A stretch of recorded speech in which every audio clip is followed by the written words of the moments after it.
Hello everyone, welcome to office Adda 24/7। This side से आरती और आज अपन मिल रहे हैं दोबारा एक और न्यू टॉपिक के साथ।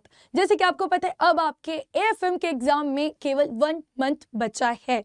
यहाँ पे आप जितनी भी शिद्दत लगा सकते हैं ना, लगा दीजिए, झोंक दीजिए अपना पूरा टाइम केवल पढ़ने में। 1 मिनट भी मिल रहा है ना, इसको यूटिलाइज करिए इतना वाइजली कि आपको इसका फ्रूट जब मिले तो आपको मजा आ जाए कि हाँ, हमने इतना मेहनत किया था कि हमें कोई भी इस बार अटेम्प्ट में रोक नहीं सकता। और इसके लिए आप लोगों के लिए हर चीज हम लोग करने तैयार हो चुके हैं और कर भी रहे हैं। तो यहाँ पे आप लोगों के लिए एक और छोटी सी हेल्प आ जाती है, that is 10 minutes concept show. Because यहाँ पे हम लोग जो छोटे छोटे कॉन्सेप्ट्स हैं जिससे हमें दिक्कतें होती हैं, हम वो डिस्कस करके उसे सॉल्व कर लेते हैं। क्या होता है कि एक छोटा सा वर्ड, एक छोटा सा पॉइंट हमें इतना पॉइंट आउट कर देता है, इतना हमें पोक कर देता है कि हमें वो समझ ही नहीं आता बोलना क्या चाहते हो भाई। तो वो जब बोलना क्या चाहते हो भाई ना, उसको हम लोग बदल के अच्छा हमें समझ आ गया है, बस अब क्वेश्चन आए और हम आंसर देना शुरू कर देंगे। चलिए, तो यहाँ पे आज ऐसे एक टॉपिक है अबाउट शेयर होल्डर्स कैपिटल। तो ये आप सबने अगर बैलेंस शीट पढ़ लिया होगा तो वहां पे जब हमारी बैलेंस शीट तैयार होती तो लायबिलिटी साइड में कैसा ही आता है, that is share holder capital. अगर आप एएफएम का एक पूरा बुक उठा के देखेंगे तो आप लोगों के मॉड्यूल बी में इसके जो अपना एक बहुत इंपॉर्टेंट टॉपिक होता है, दैट इज कंपनी अकाउंट्स, उसका पार्ट है ये। क्योंकि इसमें हमें बहुत सारी जर्नल एंट्रीज करनी पड़ती है, अलग अलग टाइप से यहाँ पे कैपिटल को बोला गया है। तो वो ना जब पढ़ते हैं तब तो समझ आ जाता है, बट दिक्कत कब आती है जब हमें खुद से सेल्फ स्टडी करने जाती है या फिर हमारे सामने एकदम से वो क्वेश्चन आ जाए तो हमें समझ ही नहीं आता कि बोलना क्या चाह रहा है ये। तो आज हम उसके जो वो बेसिक वर्ड्स हम उसी को क्लियर कर लेंगे ताकि एग्जाम में जब भी क्वेश्चन आए तो हम इजीली आइडेंटिफाई कर पाए कि क्या लाइन लिखी है और हमें क्या पूछा जा रहा है। चलिए, तो शुरू करते हैं। पहले एक थोड़ा सा एग्जांपल ले लेते हैं, ठीक है। याद रखिए, जब भी कोई कंपनी फॉर्म होती है, तो वहां पे सबसे पहले कुछ ना कुछ डॉक्यूमेंट्स हमें सबमिट करने पड़ेंगे। Correct, as you all know कि जो हमारी कंपनी है ये एक सेपरेट लीगल एंटिटी है, तो इसमें कोई धोखाधड़ी ना हो करके गवर्नमेंट हर चीज को पहले ही एकदम स्ट्रिक्ट रखती है। तो पहले यहाँ पे हमारे पास एक एमओयू साइन करवा दिया जाता है। ये कंपनी के डॉक्यूमेंट है जहां पे हमें हर चीज की डिटेल दी रहती है। इवन ये भी बताया जाता है कि यहाँ पे कितना कैपिटल इन्वेस्टेड है। तो यहाँ पे मान लीजिए ₹1 करोड़, हम लोग छोटा ही लेके चल रहे अमाउंट, 1 करोड़ अमाउंट इन्वेस्टेड है। अब ये ऐसा अमाउंट है कि कंपनी इससे ज्यादा इस पे पैसे नहीं लगा सकती। अगर कंपनी को इसका कैपिटल बढ़ाना है तो हमें एमओयू में जाके चेंज करना रहता है। करेक्ट, फिर धीरे धीरे कंपनी क्या ग्रो होती है। अब जैसे जैसे कंपनियां ग्रो होती है तो आपने देखा होगा अभी तो आईपीओ के कितने चलन है, रोज रोज कोई ना कोई न्यू आईपीओ आता है। तो वैसे ही मान लीजिए ये कंपनी शुरू में तो बस बोली थी 1 करोड़, पर धीरे धीरे यहाँ पे प्रॉफिट की बात करें, कैपिटल नहीं, प्रॉफिट बढ़ने लग गया और आज हम इतने हाई मुकाम में पहुंच चुके हैं कि हम होने वाले हैं लिस्टेड कंपनी के लिस्ट में। मतलब हम लोग बॉम्बे स्टॉक एक्सचेंज में जाने वाले हैं। तो वहां पे क्या होगा, वहां पे आप और मेरे जैसे लोग ये कंपनी को देख के बोलेंगे, अरे वाह, इतनी प्रॉफिटेबल कंपनी, इतनी अच्छी कंपनी, चलिए हम भी अपना पैसा यहाँ लगाएंगे। हम कौन? हम शेयर होल्डर्स। करेक्ट, तो यहाँ पे हमारी बात आएगी एक साइड, दैट इज हम लोग हैं शेयर होल्डर्स। तो यहाँ पे पहले क्या होगा, यहाँ पे कंपनी पे पहले खुद जो बिजनेस के ओनर से वो पैसा लगाते हैं एंड थोड़े टाइम के बाद एक ऐसा ना शेयर सर्टिफिकेट इशू होता है और जिसके थ्रू हम लोग कहते हैं कि शेयर्स हमें मिल रहे हैं और इस शेयर्स के लिए हम लोग कुछ ना कुछ पैसा देने को तैयार हो जाते हैं। तो ये सारी चीजों को ना हम जो capital word, share holders capital, उसके अंदर कैटेगराइज करना शुरू करते हैं। ठीक है, चलिए आई अब वर्ड्स देखना शुरू करते हैं और यहाँ पे लिंक करने शुरू करेंगे। सबसे पहले देखेंगे आप लोग ऑथोराइज्ड कैपिटल। ये ऑथोराइज्ड कैपिटल आप लोगों के ये एमओए में लिखा रहेगा। करेक्ट, एमओए में लिखा रहेगा कि आपकी कंपनी में कितना पैसा लगा के चालू किया गया है और वो मैक्सिमम लिमिट है। इसका एक और नाम होता है नॉमिनल। ठीक है, नॉमिनल, ऑथराइज, ये आपका मैक्सिमम अमाउंट है जो आपने यहाँ पे पैसे लगाए हुए हैं। उसके बाद आता है इशूड कैपिटल। अब धीरे से मैंने आपको जैसे बोला, कंपनी प्रॉफिटेबल हो गई, लिस्ट होने चली गई, तो यहाँ पे अब क्या होगा, यहाँ पे जो कंपनी है वो थोड़े थोड़े टाइम पे यहाँ पे लोगों को शेयर्स देगी और लोगों से पैसे लेना शुरू करेगी। तो वो क्या होगा, जब आईपीओ आने वाला है तो वो है हमारा इशूड कैपिटल। कि उनने कितना अपना जो शेयर है उसे डाइल्यूट करके लोगों को बोला आइए और हम पे इन्वेस्ट करिए। तो जब लोगों के सामने वो आने वाली रहती ना कि आईपीओ आने वाला है, तो वो है इशू कैपिटल। ठीक है, उसके बाद जब हम लोग जैसे आप और मैं जाके उस पर इन्वेस्ट करना शुरू करते हैं कि हाँ ये वाला आईपीओ मस्त लग रहा है, चलो इस पे इन्वेस्ट कर देते हैं, तो हम हो जाते हैं उस टाइम जो बैलेंस शीट होगी कंपनी पे, वहां पे होगा सब्सक्राइब्ड कैपिटल। अब मान लीजिए यहाँ पे ये जो टोटल शेयर इशू हुआ था वो ₹10 पर शेयर है। तो यहाँ पे पूरा ही जब कंपनी ने शेयर आईपीओ लेके आए तो मान लीजिए उन्होंने पूरा पैसे नहीं मांगा हमसे, हो सकता है यहाँ पे केवल उन्होंने अभी हमसे मांगा है ₹5 और बाकी रिमेनिंग 5 वो हमसे बाद में बुलाएंगे। तो जब हम लोग सब्सक्राइब करने जाएंगे, जब पहली बार हम लोग जाएंगे कि अरे वाह हमें भी आईपीओ चाहिए, भागते जाएंगे, तो उस टाइम क्या होगा, हम केवल ₹5 कंपनी को दे के आएंगे, तो वो होगा हमारा सब्सक्राइब कैपिटल। तो क्या अभी भी आपका पूरा 10 रिसीव हो गया? कंपनी का पूरा जो पर शेयर है क्या वो रिसीव हो गया? ना, अभी भी रिसीव नहीं हुआ है। तो क्या होगा इसके बाद? होगा हमारा कॉल्ड अप। अब जो रिमेनिंग 5 है कंपनी उसको भी तो कॉल करेगी, तो उसे कहते हैं हम लोग कॉल्ड अप कैपिटल। और जब पूरा पैसा कंपनी को मिल जाएगा तो वो होता है हमारा पेड अप कैपिटल। इसके बाद भी जैसे आपका फोरफीचर होता है, कॉल्स इन एरियर्स होते हैं, कुछ डिस्काउंटिंग शेयर्स होते हैं, वो सब इसके और डेप्थ में दिया जाता है। बट याद रखिएगा आपका मेन क्लासिफिकेशन यहाँ पे आपको समझ आना चाहिए, क्योंकि हम लोग यहाँ पे आके ना कंफ्यूज होने लग जाते हैं कि क्या हो रहा है, क्यों हो रहा है, किसको क्या बोलते हैं।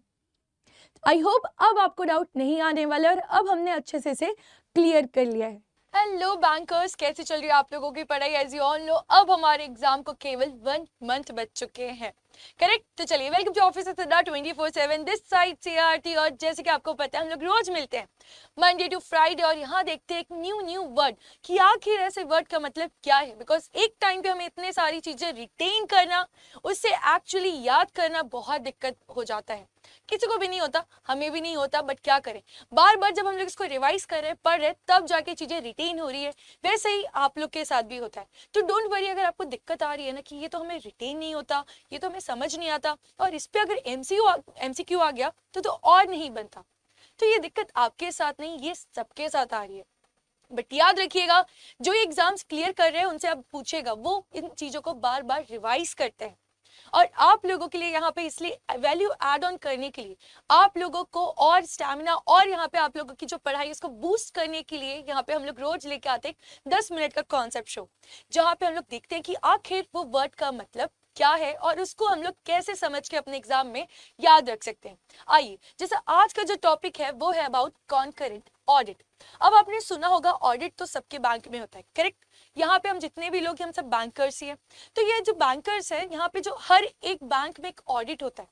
एक तो हमारे स्टार्ट ऑडिट होता है जो एकदम आखिरी में होता है, करेक्ट? और वहीं पे एक होता है हमारा इंटरनल ऑडिट, जो वही कोई बाहर की एजेंसी आके या फिर ऑर्गेनाइजेशन के लोग जो होते हैं वही इसको ऑडिट कर देते हैं। बट एक ऑडिट होता है कॉन्करेंट ऑडिट। कॉन्करेंट ऑडिट में क्या होता है कि as a bank you all know bank में बाहर का पैसा बहुत, यहाँ पे पब्लिक का पैसा पूरा का पूरा पब्लिक का ही पैसा है।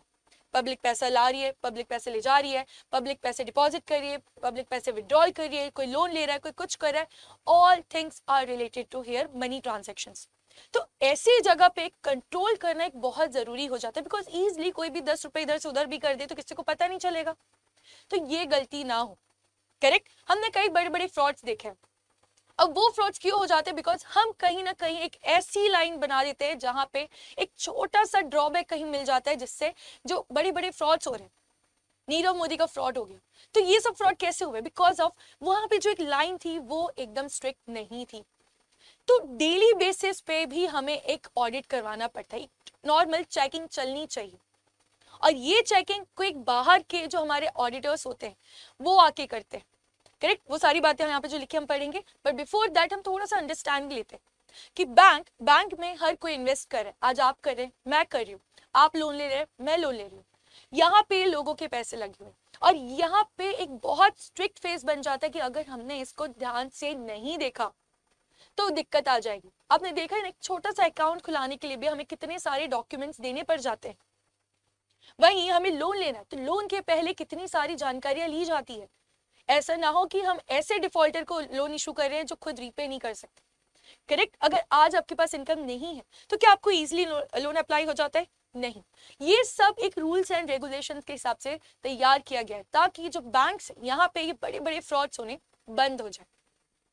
तो इसके लिए बैंक्स तो पूरे अपने जितने रूल्स एंड रेगुलेशंस है, चाहे आरबीआई के हो, जो भी उनके कंपनी के एक्ट हो, हर चीज फॉलो कर रहे हैं, इवन अपने बैंकिंग रेगुलेशंस एक्ट फॉलो कर रहे हैं सब।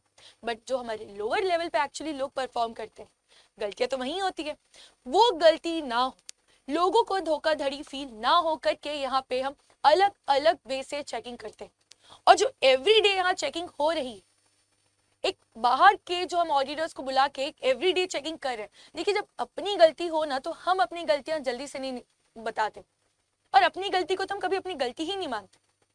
और तो यहाँ पे बैंक में भी यही, बैंक अपनी गलती को कभी गलती नहीं बोलेगा, वो कोई ना कोई इसको पर्दा डालते रहेगा, अरे ठीक है हो जाता है, मिस हो गया, ये हो गया, वो हो गया, ठीक है ना, एक डॉक्यूमेंट नहीं आया।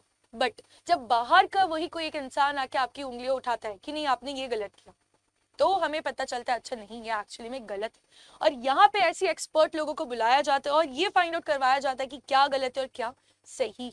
वो होता है हम लोग का कॉन्करेंट ऑडिट। चलिए, तो ये जो कॉन्करेंट ऑडिट है ये एवरीडे लगने वाला है। हर दिन यहाँ पे जानकारियां देखी जाएंगी, हर दिन जो भी डॉक्यूमेंट्स हो रहे हैं, जो भी लोन सैंक्शन हो रहा है, क्या एक्चुअली में पॉलिसीज अडॉप्ट कर रहे हैं, लोगों को क्या बताया जा रहा है, कैसे यहाँ पे फॉलो हो रहे हैं रूल्स, एवरीडे यहाँ पे चेकिंग हो रही है। करेक्ट। आइए थोड़ा पढ़ना शुरू करते हैं। जो ऑडिट है, ये जो कॉन्करेंट ऑडिट है, ये है कंटिन्यूअस ऑडिट। याद रखिएगा ये word, that is continuous audit. Concurrent audit, it is a continuous audit और it is usually conducted by external auditors. जैसे कि मैंने आपको बताया बाहर से लोग आते हैं, it is usually conducted by external auditors, जैसे चार्टर्ड अकाउंटेंट्स, ठीक है, ऑन अ मंथली बेसिस। अब वो मंथली बेसिस भी हो सकता है, डेली बेसिस भी हो सकता है, वीकली बेसिस भी हो सकता है, ये एज पर इनकी पॉलिसीज के अकॉर्डिंग होता है, ठीक है। क्योंकि यहाँ पे हमें हर दिन की चेक करनी, जो भी ट्रांजेक्शन है, जो भी यहाँ पे वर्किंग हो रही है, कैश डिपॉजिट, कैश की चेकिंग हर दिन की जरूरी हो जाती है। तो वो एज पर उनके खुद के बीच के रिलेशंस पे रहता है कि कितने टाइम पे उनको चेक करना है, बट चेक पूरे टाइम का होने वाला है।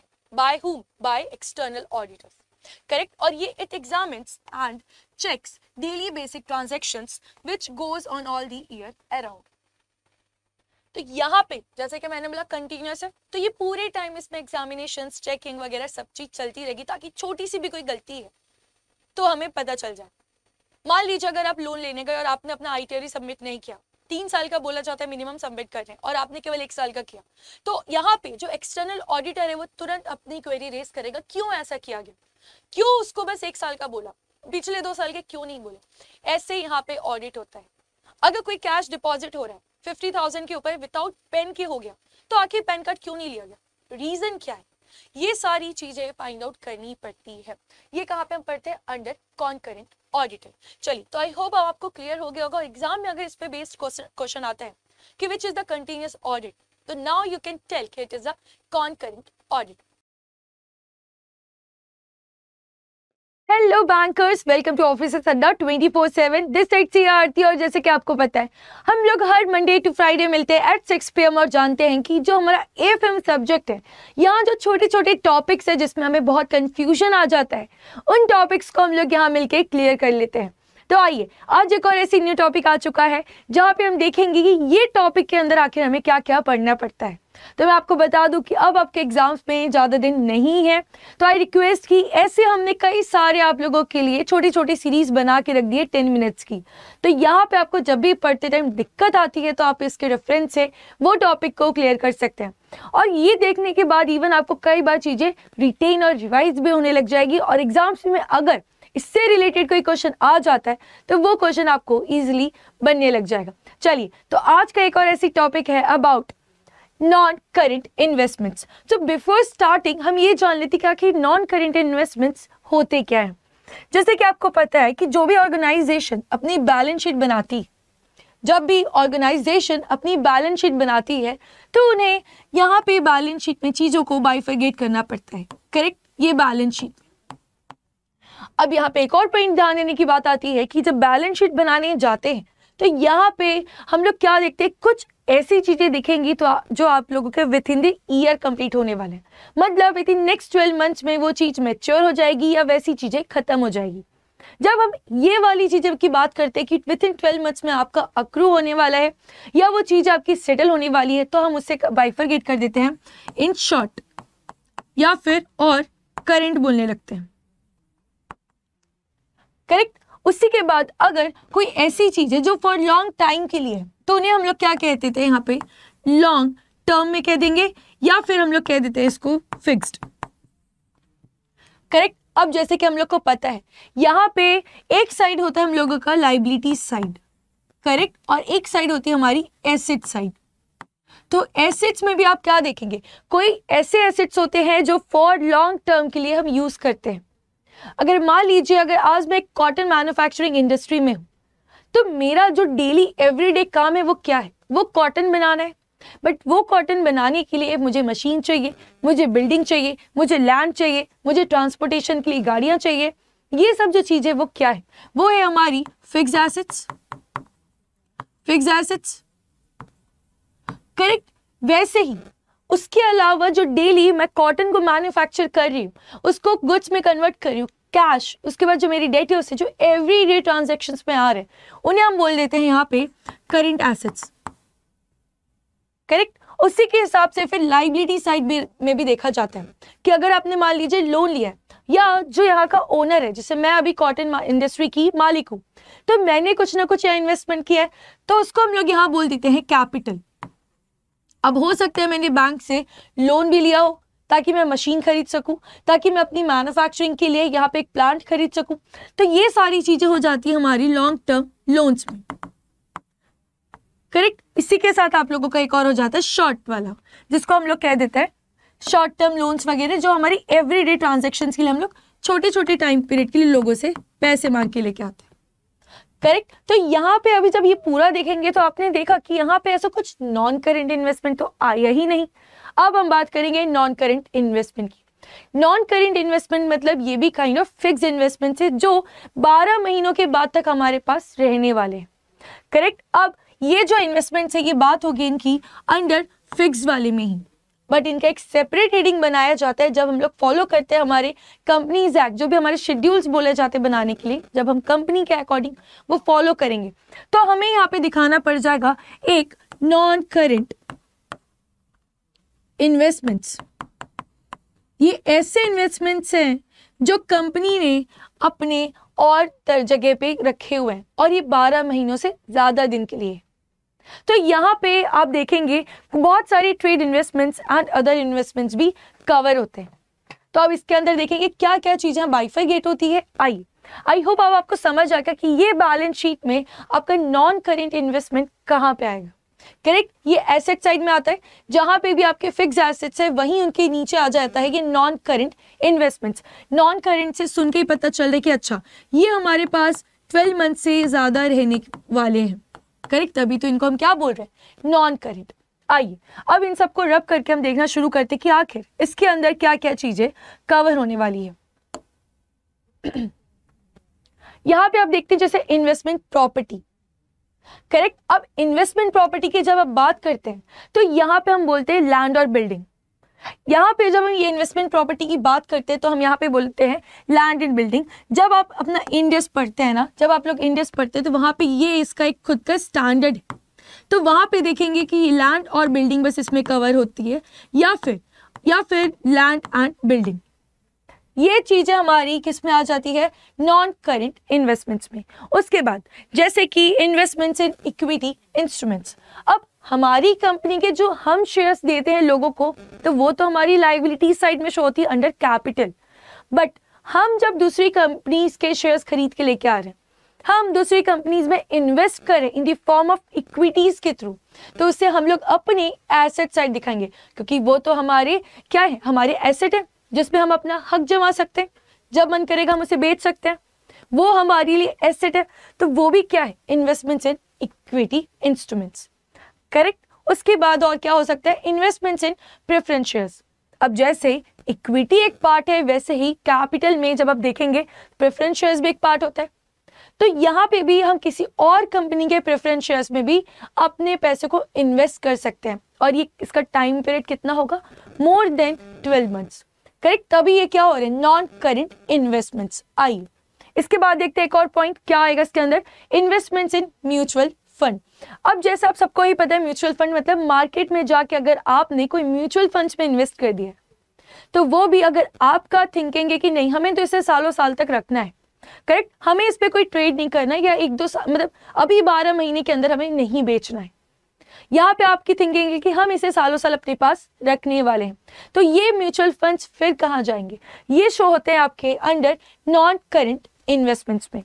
आई इसके बाद जैसे इन्वेस्टमेंट्स इन डिबेंचर्स और बॉन्ड्स, इवन अगर सामने वाली कंपनी पे जब हम लोग ये इन्वेस्ट करने जा रहे हैं तो चाहे आप उसके इक्विटीज खरीद के लेके आ जाइए, चाहे प्रेफरेंस शेयर्स लेके आ जाइए, या फिर इवन आप उनके बॉन्ड्स या डिबेंचर्स में भी इन्वेस्ट कर सकते हैं, करेक्ट। अगर आप उन कंपनीज के बॉन्ड्स एंड इन्वेस्टमेंट्स में इंटरेस्ट में आप कर रहे हैं, इसमें जाके इन्वेस्ट कर रहे हैं, तो आपके वो क्या होने वाले, इक्विटी, वो आपके होने वाले नॉन करेंट इन्वेस्टमेंट्स, करेक्ट। ये चीजें भी होने वाली आपकी नॉन करेंट इन्वेस्टमेंट्स। अब याद रखिए अगर इसमें आपको कोई इंटरेस्ट होता है, करेक्ट, हमें क्योंकि इनकम होगी, क्योंकि हमने किसी कंपनी को पैसे दिया है यूज करने के लिए in the form of debentures, bonds या प्रेफरेंस शेयर्स। अब इनमें जो इनकम होती है, करेक्ट, इनमें जो इनकम होती है वो हमारे फिर पीएनएल के थ्रू पास आउट हो जाती है, करेक्ट। आइए बाकी ये सारी चीजें आपके नॉन करेंट इन्वेस्टमेंट्स में शो होती रहेगी।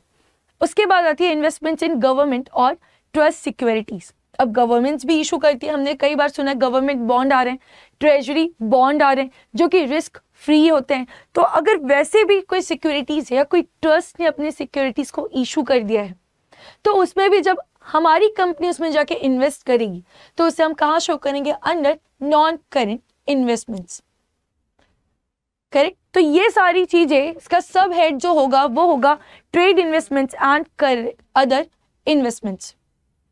ये चीज आप लोगों को बैलेंस शीट में, एसेट्स में ये सारी चीजें शो करनी पड़ती है। आई होप जब आप लोग बैलेंस शीट बनाएंगे या एग्जाम में अगर आ गया क्वेश्चन कि नॉन करेंट इन्वेस्टमेंट्स क्या होते हैं, तो आप इजीली बाइफरगेट कर सकते हैं कि क्या क्या होते हैं। इसके अलावा भी और चीजें होती है, पर मेनली जब हमें देखना है एग्जाम पर्पस के लिए तो हमें ये पॉइंट्स समझ में आने चाहिए और इन पे ही हमें फोकस करना है। चलिए, तो आई होप आज का हमारा ये सेशन आप लोगों के लिए हेल्पफुल रहा होगा। इसके बाद आपको कंफ्यूजन नहीं होना चाहिए, क्योंकि कई बार कंफ्यूजन हो जाता है कि ये फिक्स्ड एसेट्स में दिखाएं जैसे प्लांट मशीनरी दिखा रहे हैं, या इनकी कोई एक सेपरेट हेडिंग बनती है। तो आई होप अब आपको पता चल गया कि इनकी भी एक सेपरेट हेडिंग बनती है। अब जैसे कि आप लोग को पता है आपके एग्जाम्स में ये ज़्यादा दिन दूर नहीं है, करेक्ट। तो आप लोगों के लिए ये जो ऑफिस है अड्डा 24/7 आपका जो ऑफिशियल यूट्यूब पेज है, एवरी डे यहाँ पे आप लोगों के लिए ब्रावो सीरीज अपलोड होती है, ठीक है। जैसे 20, 19 ऐसे हर डे आप देखेंगे यहाँ पे every day we are posting ये ब्रावो सीरीज, करेक्ट। तो ये एक ऐसी सीरीज है जिसके हेल्प से आप जो 0.5 मार्क्स के क्वेश्चन आने वाले हैं या कोई बड़े मार्क्स के क्वेश्चन आने वाले हैं, जहाँ ये सब इनके बैक में काम करेंगे, क्योंकि 1-2 मार्क्स के क्वेश्चन आएंगे तो वो बड़े रहेंगे और ऐसे ऐसे क्वेश्चन उनको हेल्प करेंगे टैकल करने के लिए। तो आई रिक्वेस्ट कि आप लोग एवरीडे 1 मिनट भी नहीं लगेगा ये सीरीज को ज्वाइन करिए, आंसर्स देखिए, और इनके आंसर्स 1-2 दिन में ही यहाँ पे पोस्ट होने भी लग जाते हैं। और इसी के साथ आप लोग को बता दूं कि आप लोगों के अब एग्जाम्स में ज़्यादा दिन तो नहीं बचे, तो आप लोगों के लिए रिविजन बैचेस भी आ चुकी है, that is power pack revision batch, correct. Power pack revision batch आप लोगों की 25 मई से चालू हो रही है। और अब इस टाइम पे ऐसे बैचेस बहुत इंपॉर्टेंट होते हैं जहां पे एक क्विक रिवीजन हो जाए before going into the exam, because आप लोग के पास तो अभी इतना टाइम नहीं है, अपनी क्लासेस मैनेज कर रहे हैं, उसके बाद अपना ऑफिस, उसके बाद वर्क, इतना हेक्टिक हो जाएगा कि आप अपना ये रिविजन प्लान ही नहीं कर पाएंगे। सो इट्स बेस्ट कि आप अभी हमारे साथ हमारे इस कोर्स में एनरोल कर सकते हैं, ठीक है। जहाँ पे अभी आप देख रहे हैं ये जो कोर्स अभी आपको मिल रहा है 2174 में, पर जैसे ही आप एक स्पेशल कोड लगाएंगे दैट इज Y895, जैसे आप ये कोड लगाएंगे तो आपको ये सेम कोर्स मिलने वाला है 2000 में। बट याद रखिए यहाँ पे आपको यूज करना पड़ेगा कोड Y895, जैसे ही यूज करेंगे आपको मैक्सिमम से मैक्सिमम डिस्काउंट मिलने वाला है। चलिए, तो आज का सेशन हम लोग यहीं तक रखते हैं। प्लीज़ लाइक ज़रूर करिएगा, शेयर करिएगा और हमारे चैनल को सब्सक्राइब करिएगा, ताकि ऐसे इन्फॉर्मेशंस और ऐसे छोटे छोटे टॉपिक्स हम लोग डेली आप तक पहुंचा सकें। Thank you for watching.